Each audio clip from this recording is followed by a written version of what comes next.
Hello, everybody. Right now I'm working the problem of find pivot index. So it says, given an array of integers, nums, write a method that returns the pivot index of the array. Well, what is this pivot? It says we define the pivot index as an index where the sum of all numbers to the left of the index is equal to the sum of all the numbers to the right of the index.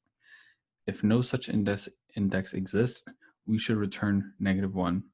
If there are multiple pivot indexes, you should return the leftmost pivot index. So the first pivot index you run into. So this is how this problem works, right? It says the sum of the numbers to the left of index 3, which is equal to 6, is equal to the sum of the numbers to the right of index 3. Also, 3 is the first index where this occurs, right? So this is index 3. So we look to the right of this index, right?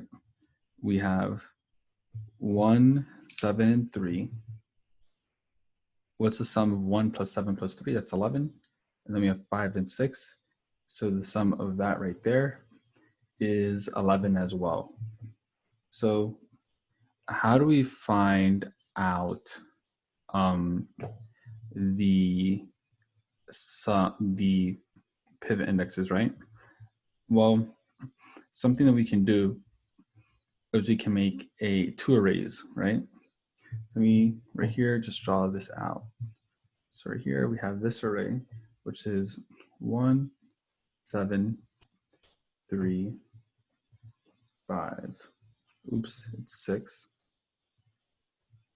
5, 6.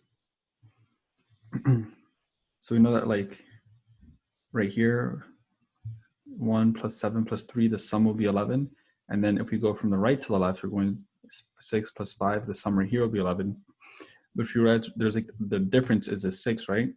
So it's 11 plus 6, 17. What's 11 plus 6? 17. So both of these numbers, because of like this number which they both have, both their sums are going to be 17 at this point. So what I'm going to do is I'm going to create two arrays, right? And we're going to have a left array which starts off as being like all zeros. And then we're going to fill it up, right? From left to right, finding the sum, right? So this is our left array. Let's call this LA.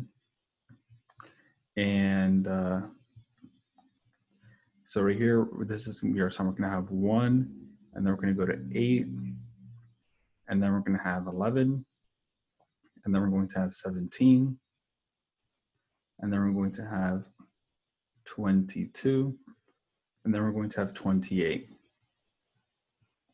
And then we're going to have our right array, which is also going to start out as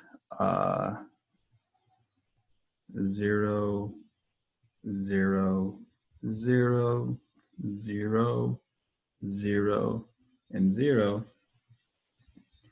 And then we're going to fill up our right array, but the process by which you fill it up is going to be different than the process by which we filled up our left array, right?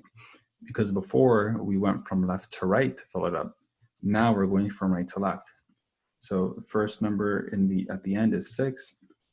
The next number is 11 because we do 6 plus 5. Now it's 6 plus 11, 17. And then we have 20. And then we have 27. And then we have 28, right? So right here, we see we have 17 and 17.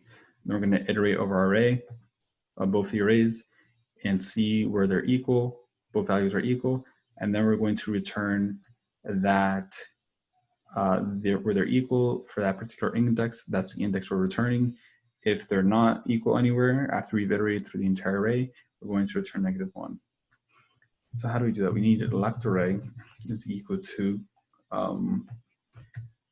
we're going to make it times the length of numbers because we want it to be the same length as the initial array. Right array is also equal to the same length, right? So there we have both arrays. Now our left array, we're going to start off at the first index, right? So let's fill up our left array, right? So we do for I in length, range of length of left array. Yeah, or we can do nums. I think it'd be easier if we just do nums for the example. So nums is our input array, right? It's just because for the sake of consistency, but everything here is basically the same length, right? So what we're going to do is we have to think to ourselves, okay, how do we get this right here to be equal to the value 1, right?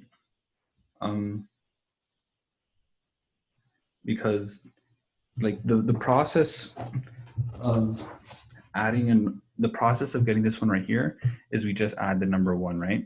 But what's the process? I mean, right here, we just add the number 1, right? But what's the process of getting this 8, right? The process of getting this 8 is 1 plus 7, which is equal to 8, right? So the way in which we get our first number in this array is going to be different from the way we get the rest of our numbers, right? Because this right here is just adding a single number. This right here, we're adding, like right here, we're adding 17, right? How do we get 17? 11 plus 6. How did we get 1 right here, which is the first number? We just added 1 from the first array. So let's go to look at this. If I is equal to 0, so if we're working for our first index number, we are going to do left array of I. Yeah, left array of I is equal to nums of I. So we're just setting it equal, we're getting the first number.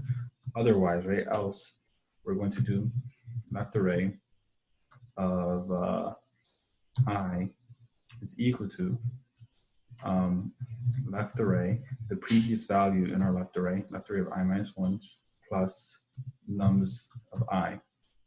So the number in our second, our second number, right? So let's say we're working with like, actually, let's say we're working with index 1, which is our second number value. Index 1 is going to be equal to the thing at index 0 plus the thing at index 1 for nums of I.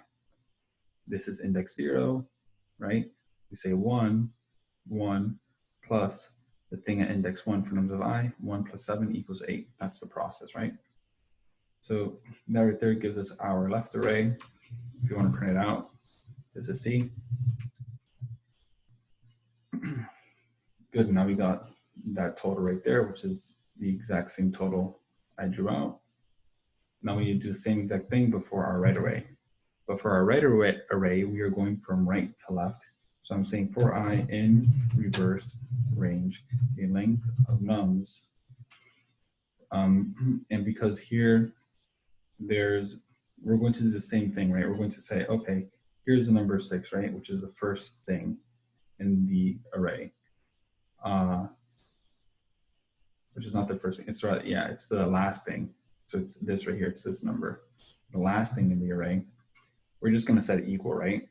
Because we don't have anything to add to from before. Because if you look at how we got this value of 11, what's 11? 11 is 5 plus 6, right? So we take this number here from our nums array.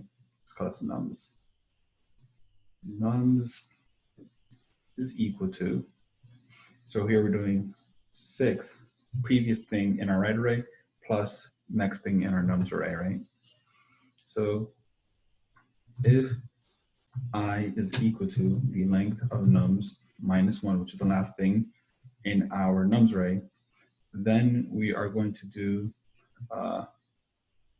right array at I is equal to nums of the last thing in our nums array, I'm pretty sure, right?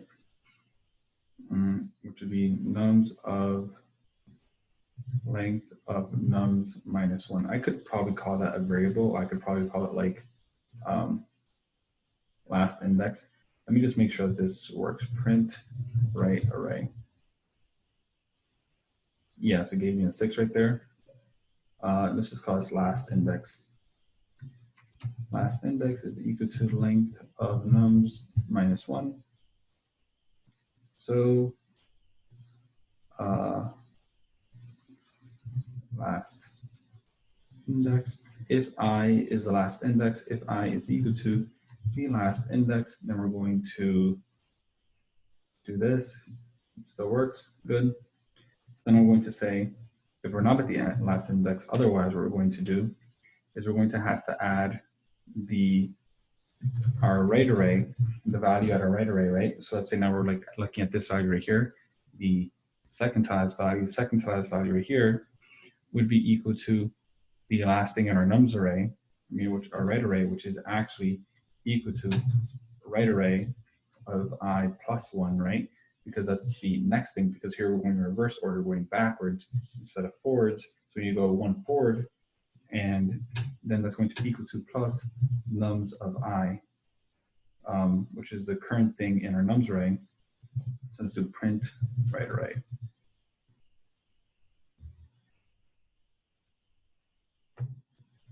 Yeah, it worked. So now, if I print my left array and my right array, you are going to see that I here have 17 and here I have 17, right? And here I have 11, right? So 17 is always in the third to last index. So basically what that means is that like here we have 11, here you have 11, and then this is like the pivot, right? So what this means is that like you have 11, you add 6, right? It's like inconsequential because it's like some value, some arbitrary number that's being added. But in the end, you have 11 on this side, you have 11 on this side, and 17 is what's separating both the numbers. So now I went over that pretty decently as well, I think, over here near the beginning. So then I'm going to say, iterate through both of the loops for I in range the length of nums. If left array of I is equal to right array of I, we're going to return I, right? Because like 0, 1, 2, 3, right? And then here we're saying 0, 1, 2, 3. They're equal there, we're going to return that, right? And if we do this entire search through the array and the values are never equal, that means that there's no pivot, so we return -1. And before I submit this, I just want to remind you guys of why that works right here. So here, this right here is supposed to be equal to 11, right? This right here is supposed to be equal to 11. 11 plus 6 is equal to 17, right? What's 11? Plus 6 is equal to 17. And here I have 11 plus 6 right there is equal to 17. It's like you have, like, let's say you have two numbers, right? Let's say we have, let's say we have like, let's say we have A plus B, right, is equal to A plus B, right? B plus A, right? You can think of this as like 11 plus 6 is equal to 11 plus 6, right? It's the same thing from both sides. So 17 is equal to 17, and that's how we can know. So yeah, so run this right here, submit it, and that worked. I'm gonna upload another version of this. There's definitely gonna be another video. I'm gonna show you guys how to do this problem in a much more efficient, much more optimized way. But for now, that is this video, and I'm